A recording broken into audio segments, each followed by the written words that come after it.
First of all, thank you very much for having me here.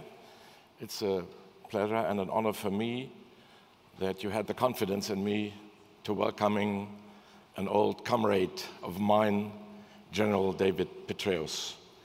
And General Petraeus, it's indeed a great honor and a great pleasure to have you here in Germany. Welcome to Germany. Welcome again to Berlin.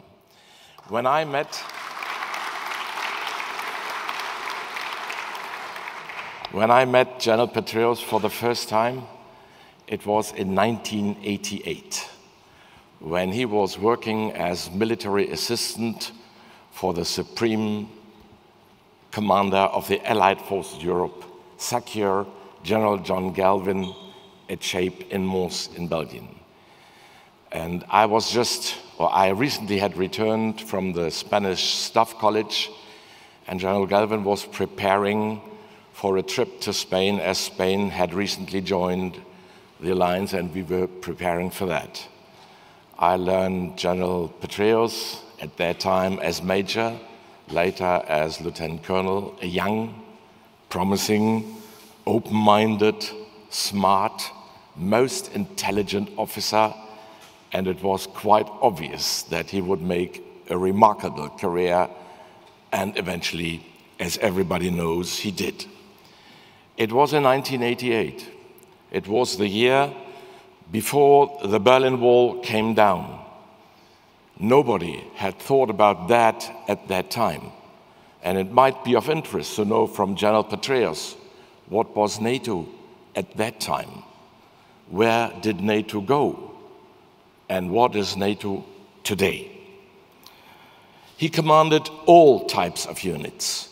He was platoon commander, and he was division commander, and he was commanding general. So he commanded from 30 up to nearly 20,000 people in different scenarios, in peacetime, in war scenarios, in staff work, in peace enforcing missions, in war missions, and so on. And he did different staff missions at different scenarios and different levels. So at that time, during his career, he learned military basics, military management, military leadership, training, and educations. And one other question could be, how, General, did you use these insights for your further career, as you did? Of special interest, it might be that at a very, or rather early stage, he had 2 UN missions. First, he was the chief ops in the Operation Uphold Democracy in Haiti in 1995, and later in 2001 to 2002. Again, he was the chief operations working for General Sylvester in the stabilization force in Bosnia-Herzegovina. So he in detail learned the difference between wartime scenarios and peacekeeping scenarios or peace enforcing scenarios. And at that time, he worked in an international environment. Multinationality was a key word for him. At the same time, it was absolutely normal business as it is today. We are working in an international, multinational environment. He studied at Princeton University with a master's degree in public administration, and later he received a doctorate degree, PhD. Roughly 5 years he spent in the Iraq and in Kuwait. First, as a 1-star general in 1999 in the Combined Joint Task Force in the Operation Desert Spring in Kuwait, and later 2002 to 2004 as division commander of the 1st 101 US Airborne Division, commanding 18,000 people. And it is quite obvious that during this mission, he learned from his 2 peacekeeping operations in Haiti and in Sarajevo. Other than that, it's not explainable that he, within very short time, within 10 months, he succeeded in providing for 4,500 different humanitarian, governance, and nation-building process. He restructured and reorganized schools and universities. He trained policemen and military people, more than 100,000 in 1 year. Consequently, he took over command of the Multinational Security Transition Command, Iraq, as a 3-star general and the NATO Training Command in Iraq. In 2005, he came back to command the US Army Command Arms Center in Fort Leavenworth in Kansas. This is the Supreme Command of the Command and General Staff College, as for further 17 schools, excellence centers, and training programs.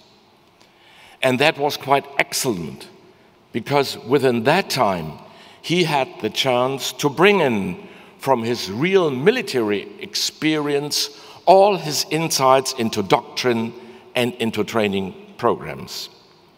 Consequently, 1 year later, in 2007, he came back to the Iraq as the commander of the All-Coalition Force Iraq, then as 4-star general.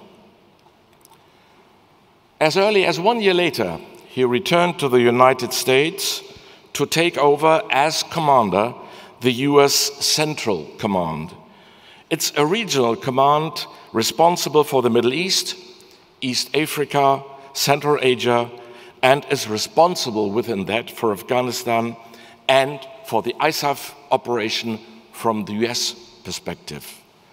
That was the time when I had the privilege to meet General Petraeus for another time, as I was at that time the contingent commander, so I was the land component commander for all army forces in Europe.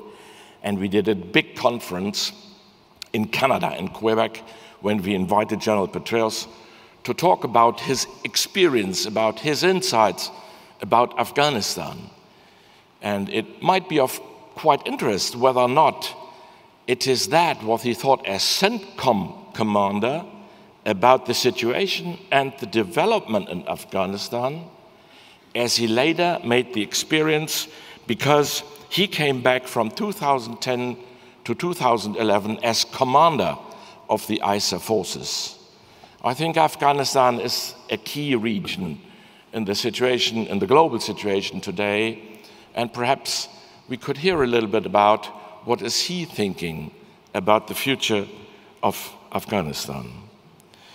After that mission,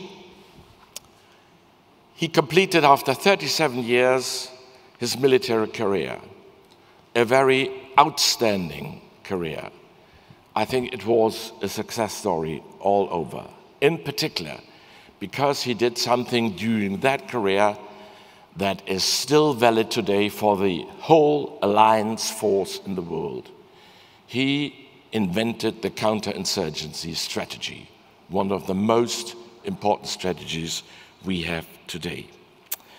In 2011, he was called as Director CIA by President Obama, and I'm not quite sure whether or not this is the first time that he had some experience with cyber, hybrid operations, and these special things that we have to face today, but perhaps the discussion will give him a little bit more insight on that particular topic.